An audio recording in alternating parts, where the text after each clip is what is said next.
Now, let's talk about the important bacterial diseases of fish. We have the columnaris disease, Edwardshella septicemia or Edwardshillosis, vibriosis, motile aeromonad septicemia, pseudomonad septicemia or red spot disease, streptococcal infection, and mycobacteriosis or piscine tuberculosis.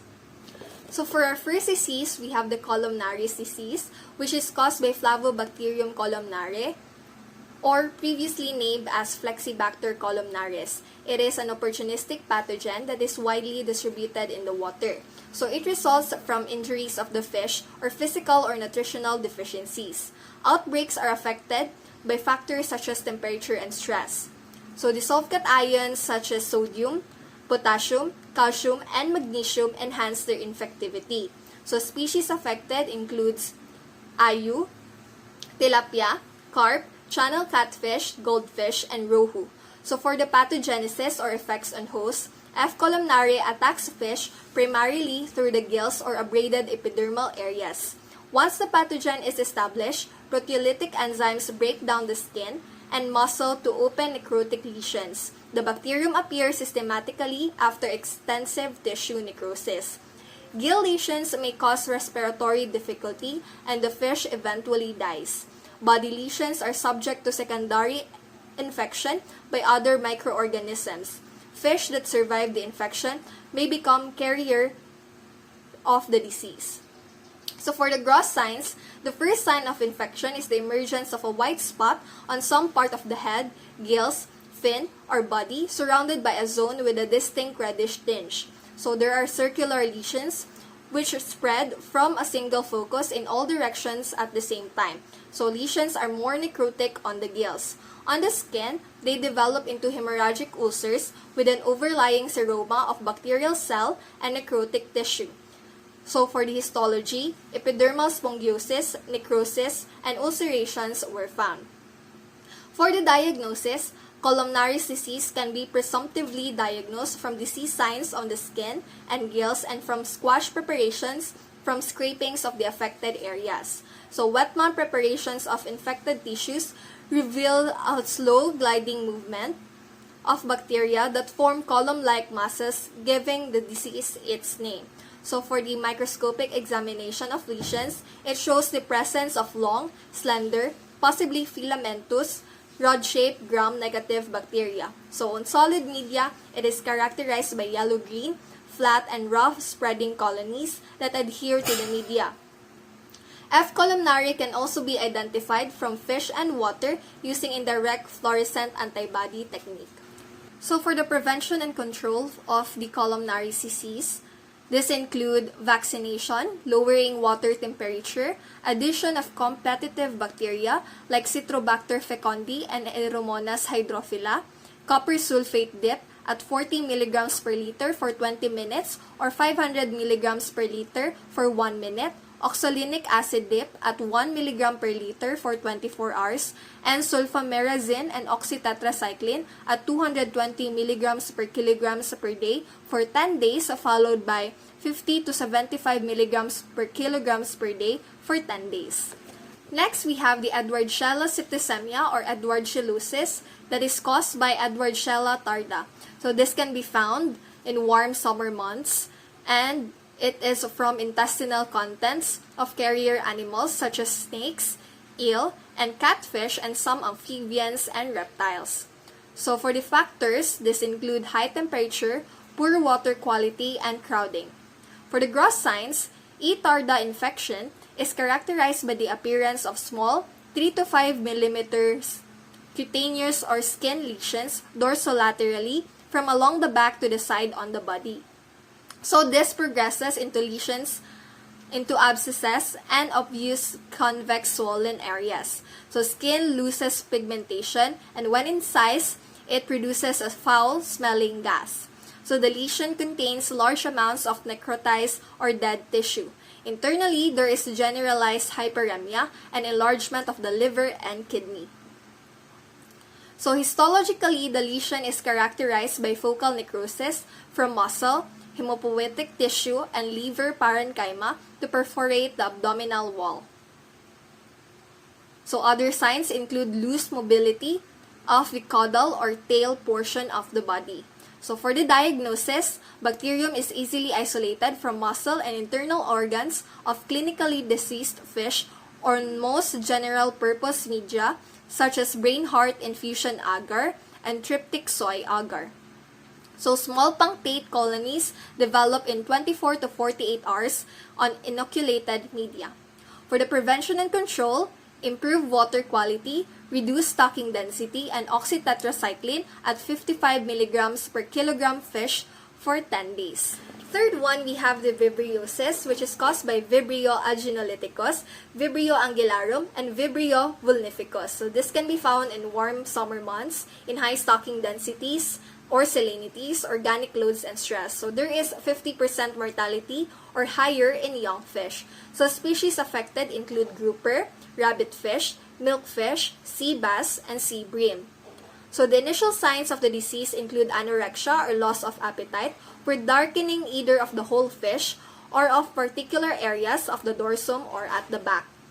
So other common signs of vibriosis are hemorrhagic spot on different parts of the body, including necrotic fins, eye opacity, and exophthalmia. So there is a acute condition which results in death without any other clinical signs except occasional periorbital or abdominal edema.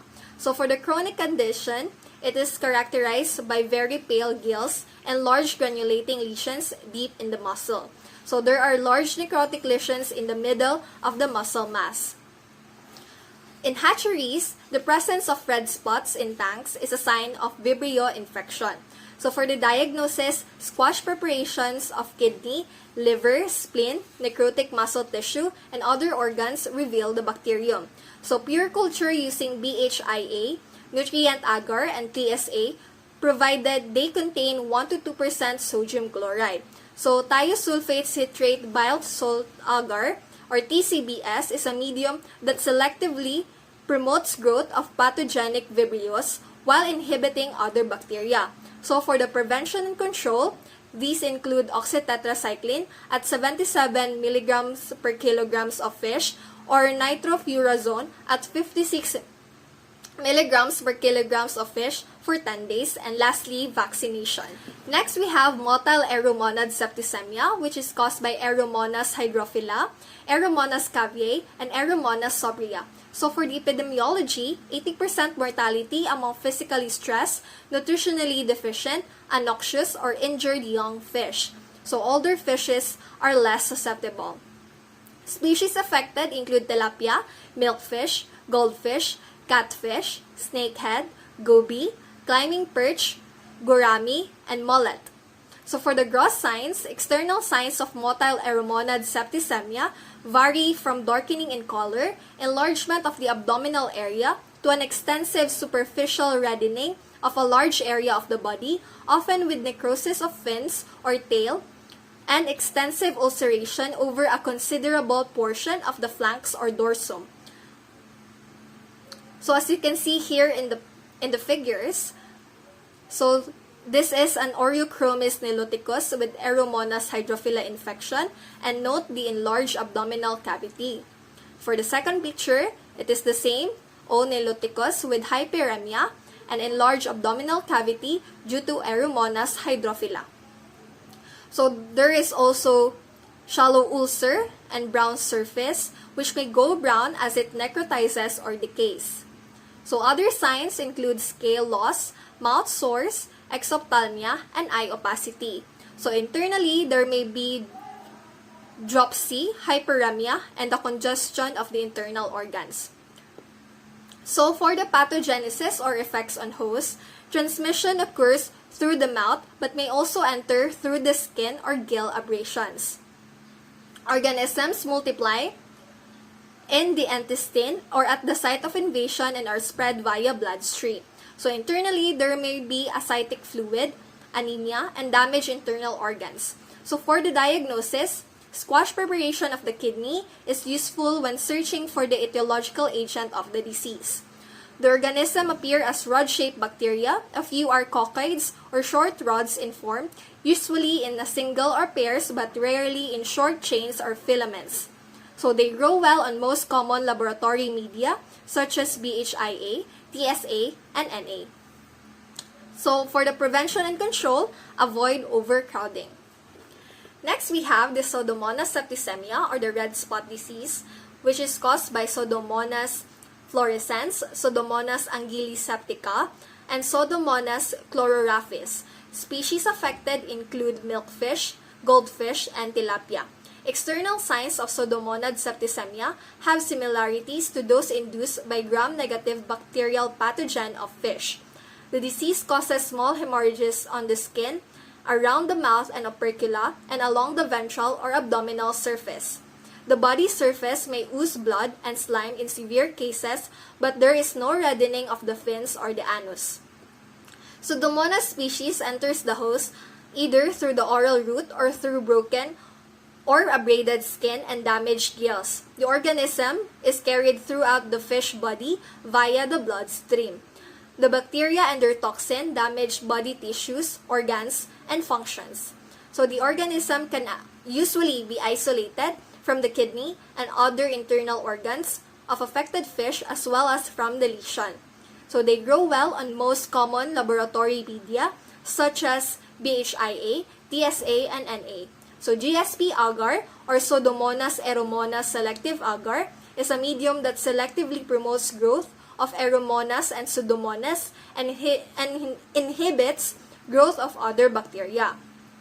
So for the prevention and control, maintain proper stock management procedures, ensure water quality and reduce stocking density, and transfer in a tank and raise temperature to 26 to 27 degrees Celsius and maintain for about 2 weeks. So now I'll be talking about mycobacteriosis or piscine tuberculosis. It is caused by Mycobacterium marinum, Mycobacterium fortuitum, and Mycobacterium chelonae. The species affected are the chamois fighting fish or the betta splendens. Now for the gross signs. Piscine mycobacteriosis is a persistent and progressive systemic ailment exhibiting diverse clinical manifestations influenced by species and environmental factors. Indications of advancing infection encompass lethargy, loss of appetite, weight loss, protruding eyes, altered skin coloration, and external lesions that can range from scale loss to the development of nodules, ulcers, and fin necrosis. The internal pathology of mycobacteriosis reveals gray-white lesions of varying sizes in numerous organs and tissues, with the kidney and liver being the most frequently affected. So what is the effect on the host? So it is a chronic progressive disease. The progression of disease from an asymptomatic state to clinical illness can span several years.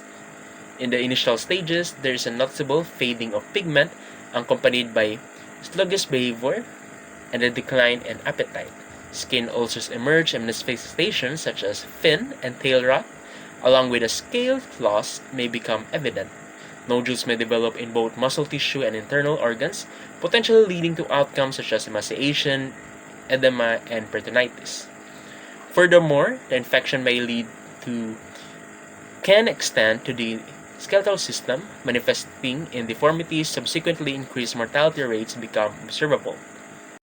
Now, how do we diagnose for this disease? To effectively isolate fish mycobacteria, the recommended approach is involving utilizing the Ogawa and the Lowenstein-Jensen media. Subcultures typically develop within 3 to 5 days at a temperature of 28 Celsius on this media. When cultivated on Ogawa medium, the cultures exhibit a creamy appearance in the absence of light, but they adopt a vibrant yellow color when exposed to light. It's worth noting that obtaining cultures may not always be successful, even in cases where fish display clear signs of infection. Occasionally, mycobacteria can be isolated on general-purpose bacteriological media like tryptic soy agar or brain heart infusion agar, as long as a substantial inoculum is employed. All fish mycobacteria has been successfully cultured at temperatures ranging from 20 Celsius to 30 Celsius for a duration of 2 to 30 days. The resulting isolates are characterized as strongly acid-fast, rod-shaped, weakly gram-positive, cord-forming, non-motile, and non-spore-forming. Now, how do we prevent and control mycobacteriosis? So, for sanitation and disinfection, prioritize proper sanitation practices to minimize the risk of mycobacterial transmission, disinfect the environment to eliminate potential sources of contamination, and the destruction of fish carrier that has the disease. So for preventive measures, avoid feeding fish with contaminated fish products to reduce the risk of infection, then pasteurize fish food before use to ensure it is free from mycobacterial contamination. Now for the chemical intervention, consider applying chloramine B or T at a concentration of 10 mg -I for a duration of 24 hours. This treatment aims to control the spread of mycobacteria in the aquatic environment. These measures collectively contribute to the effective management and control of mycobacteriosis in fish populations. So now let's go over and discuss the bacterial diseases of crustaceans. So we have first the bacterial fouling of surfaces, and under it is the filamentous bacterial disease. Next is the cuticular or subcuticular localized infections. We have the shell disease, brown or black spot, black rot or erosion, blisters, necrosis of appendages. Then lastly, we have the internal or systemic infections. And under it is the luminous bacterial disease and the non-luminous vibrios. So now let us discuss the bacterial fouling surfaces or the filamentous bacterial disease. So the causative agent is the Leukotrix species, Thiotrix species, Flexibacter species, Cytopaga species, and the Flavobacter species. So the species affected are the Penaeus monodon, Penaeus merguensis, and the Penaeus indicus. So for the gross signs, there is presence of fine, colorless, thread-like growth on the body surface and gills as seen under a microscope. So what is the effect on the host? So infected eggs exhibit a dense layer of filaments on their surface, potentially obstructing respiration or the hatching process. In larvae and post-larvae, the presence of these filaments can severely hinder normal functions such as respiration, feeding, locomotion, and molting. Consequently, affected individuals may experience lower growth rates, delayed development, and ultimately mortality. So it's noteworthy that larval shrimps are less susceptible to infestations due to their rapid molting cycles across various developmental stages. The frequent molting prevents the accumulation of bacteria on the exoskeleton, providing a degree of resilience. In larger shrimps, however, respiratory distress may occur, leading to mortality primarily caused by hypoxia. The onset of the disease is linked to high organic loads in the culture water, low levels of dissolved oxygen, and additional stress induced by molting. In intensive culture systems, if left untreated, cumulative mortality rates can soar to 80% or more within at least to a few weeks after the initial manifestation of disease signs. So for diagnosis, the diagnostic process involves the direct microscopic examination of various specimens, including wet mounds of larvae or post-larvae, as well as appendages and gill filaments extracted from juvenile or adult shrimp. Additionally, filamentous organisms attached to external surfaces of the cuticle are subjected to scrutiny under the microscope. This comprehensive approach allows for a detailed analysis of potential pathogens and abnormalities at the microscopic level, aiding in the identification and understanding of the health status of the shrimp population. So for prevention and control, to prevent and control potential issues, consider the following measures. 1. Maintain optimal water quality. Ensure good water quality by maintaining optimal levels of dissolved oxygen. Keep organic matter levels low in the water to reduce the risk of complications. Second, the application of Cotrine Plus. Use Cotrine Plus at a concentration of 0.15 ppm copper in 24-hour flow-through treatments. This can be effective in managing potential problems in the aquatic environment. 3. Copper application in static treatments. For post-larvae and older stages, consider applying copper at a concentration of 0.5 ppm in 4 to 6 hour static treatments. This targeted approach aims to address specific life stages and mitigate potential issues associated with them. So now let's go to the cuticular or subcuticular localized infections. So this is the shell disease, brown and black spot, black rot or erosion, blisters, and necrosis of appendages. So what is the causative agent? So it is a shell-degrading bacteria belonging to Vibrio, Aeromonas, and Pseudomonas groups. So what are the species affected? It is the Penaeus monodon, the Penaeus merguensis, and Penaeus indicus. So for the gross signs, it usually manifests in a brownish-black single or multiple eroded areas on the general body cuticle. So for the larval and post-larval stages, the affected appendage shows a cigarette butt-like appearance. So there are blisters, which has a cyanotic gelatinous fluid that may develop on the carapace and the abdominal segment. So for the effect on host, so usually when there is an infection, it usually starts at the site of punctures or injuries caused by the telson or the rostrum. So in cracks on the abdominal segment from sudden flexure of the shrimp body. So another infection site is the cuticle colonized by a large number of bacteria. The bacteria produces extracellular lipases, proteases, and chitinases, which together erode the multi-layered cuticle, resulting in the development of the disease. So the progressive destruction of the cuticle also provides a route of entry for secondary pathogens like fungi or opportunistic bacteria. Such infections may become lethal because of osmotic imbalances, molting problems, secondary fungal infection, and a generalized septicemia.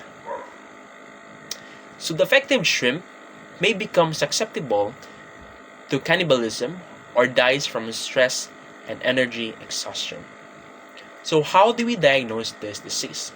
So diseased penates are examined for the appearance of the multifocal melanized cuticular lesions on the cuticle or the general body surface, or in the appendages or in the gills. So diagnosis may also be made by bacteriological, which includes the isolation, purification, and identification, and also we have surgical diagnosis, which includes slide agglutination methods. So how can we prevent and control this disease? So one important thing to do is maintain good water quality and use nutritional adequate diets. So we need to keep the organic load of the water at low levels by removing sediments which harbor high number of bacteria. So it is also important to minimize handling and overcrowding and reduce other forms of stress. So it is also important to avoid injury to the exoskeleton of the shrimps to prevent the possible infection or to prevent the development or primarily portals of entry. So we need to also induce molting, which eliminates the condition but not when underlying tissues are damaged. So now let's discuss internal or systemic infections. So first we have the luminous bacterial disease. So the causative agent is the Vibrio harvei and Vibrio splendidus. For the species affected, we have Penaeus monodon, Penaeus merguensis, and Penaeus indicus. So stages affected includes the eggs, larvae, post-larvae, juvenile, and adults. So now for the gross signs. Shrimp experiencing infection displays signs such as weakness and opaque white coloration. Affected individuals frequently exhibit behavior such as swimming to the pond surface and edges. In heavily infected shrimps, within tank and ponds, a persistent greenish glow is observed when viewed in total darkness. Microscopic examination reveals a densely packed hemocoel and internal tissues teeming with active bacteria.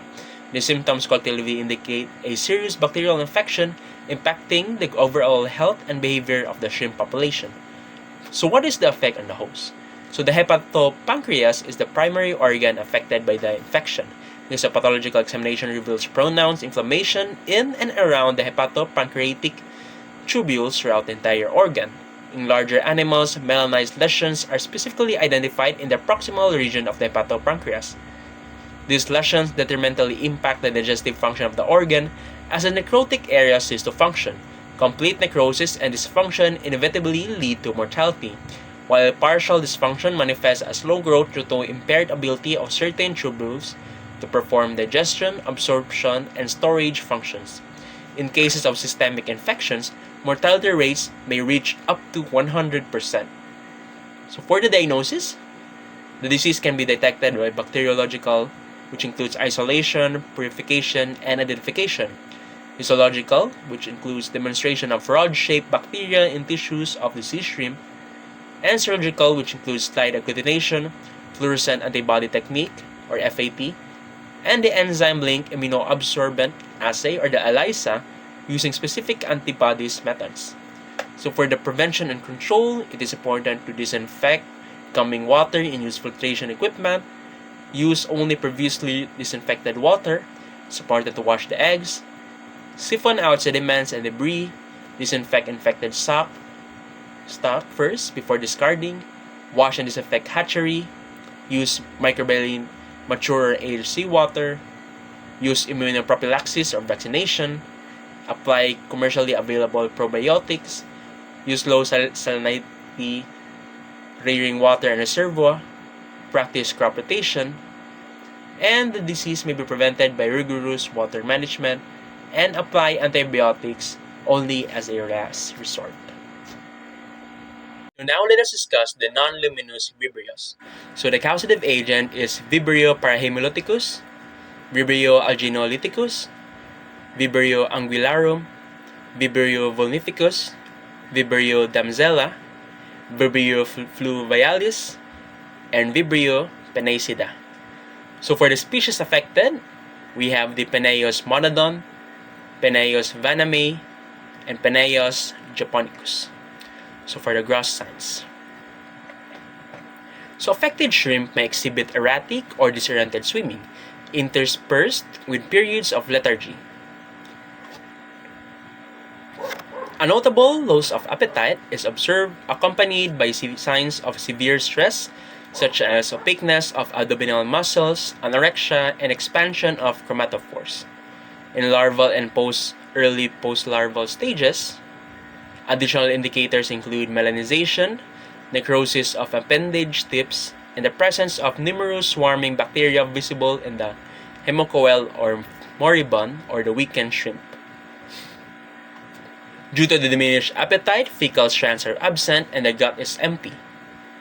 Histopathological examination of hepatopancreas in affected shrimp reveals varying degrees of inflammation, hemocytic infiltration, and fibrosis. These symptoms collectively signify a complex range of physiological disturbances and pathological changes associated with the infection, impacting the overall health and behavior of the shrimp. So what is the effect on the host? So in certain instances, mortality rates can reach nearly 100% among the affected shrimp population.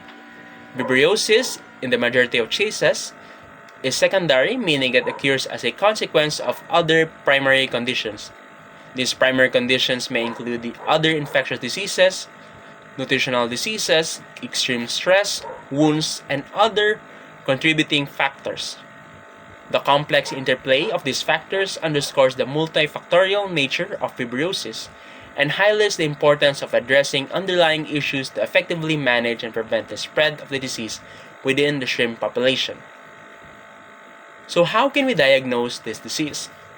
So infection may be detected by bacteriological, such as isolation, purification, and identification, and we also have the serological, which is the demonstration of rod-shaped bacteria in tissues of the diseased shrimp. We also have the serological, which is the slide agglutination, or the FAT, and the ELISA, using these specific antibodies.